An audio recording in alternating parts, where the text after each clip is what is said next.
میں بالکل بے بس ہو گئی تھی۔ ایک فیلنگ رہتی تھی کہ میں کچھ نہیں کر پا رہی ہوں، ایسا کب تک ہوگا؟ فیوچر کی ٹینشن اور بھی کافی دقتیں تھی۔ پاسٹ میں بہت ایسی چیزیں ہوئی تھی۔ السلام علیکم ورحمۃ اللہ وبرکاتہ۔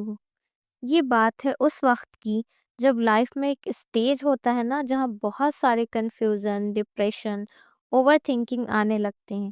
آگے کیا ہوگا، فیوچر کے لیے پریشان رہنا۔ سب کی سچویشن الگ ہوتی ہے، کسی کو فائنانشیل پرابلم، کسی کو فیملی پرابلم، کسی کو ہیلتھ ایشوز، اور بھی بہت سارے ریزنز ہوتے ہیں۔ میرے کیس میں دو بگ ریزنز تھے۔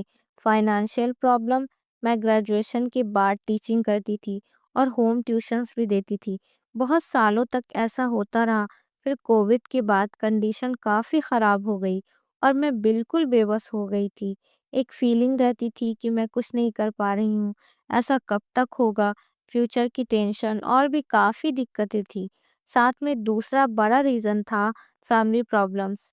پاسٹ میں بہت ایسی چیزیں ہوئی تھی ہماری فیملی میں جس کی وجہ سے اتنا لاس ہوا تھا، جس کو ہماری فیملی اوور کم نہیں کر پا رہی تھی۔ ایک بیٹل، ایک لڑائی رہتی تھی کہ ہر سچویشن کو فیس کرنے کے لیے۔ کووڈ میں ایسا فیز تھا جہاں آلموسٹ سبھی لوگ پرابلمس میں تھے، ہر کسی نے کچھ نہ کچھ کھویا۔ میں بھی اس سچویشن میں پریشان تھی، اور ہم مسلموں کی ایک بات ہے الحمدللہ، جب سارے راستے بند ہو جاتے ہیں تو ہم اللہ کی طرف زیادہ فوکس کرنے لگتے ہیں۔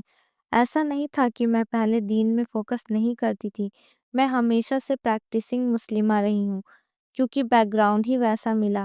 پھر بھی اس سچویشن میں جہاں مجھے سمجھ نہیں آ رہی تھی کہ میں آگے کیا کروں گی، خیر کسی طرح اپنے آپ کو سنبھالا، اللہ سے مدد لی۔ اللہ بے شک دعائیں سنتا ہے بلکہ قبول بھی کرتا ہے۔ اس فیز میں میں نے بہت تہجد اور استغفار کرتی تھی، اذکار کرتی تھی، اور الحمدللہ اللہ نے راستہ نکالا، اور میں اب الحمدللہ لائف میں گرو کر رہی ہوں، آگے بڑھ رہی ہوں۔ اس لیے جب بھی مصیبت یا تکلیف آئے، اللہ سے مدد لیں اور استغفار کثرت سے پڑھیں۔ یہ میں اپنی لائف کا ایک ایکسپیرینس شیئر کر رہی ہوں تاکہ آپ کا یقین اللہ پر ہو، اور کتنی بھی تکلیف میں ہو آپ، ہمت ملتی رہے اور اللہ کی مدد آ جائے۔ جزاک اللہ خیر۔